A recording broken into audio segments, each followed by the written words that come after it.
how to alter the calculator format, specifically the decimals. Your calculator's default setting is to display 2 decimal places. However, examiners require that you keep up to 6 decimal places during your intermediate calculations, and that you only round your answers to the nearest decimal when presenting the final answer. To view more decimals, we must change our calculator setting.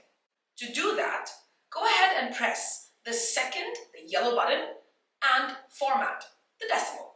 Upon doing so, you will see that your calculator screen displays DEC. That's decimal for short.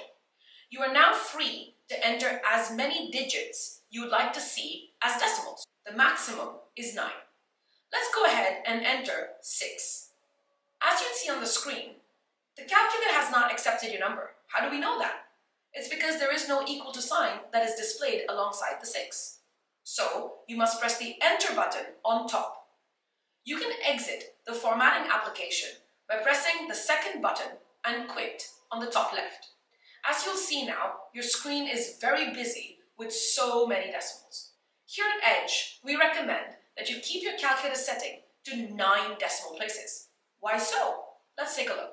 So, once again, please press Second, Format, and you'd return back to the screen which says DEC.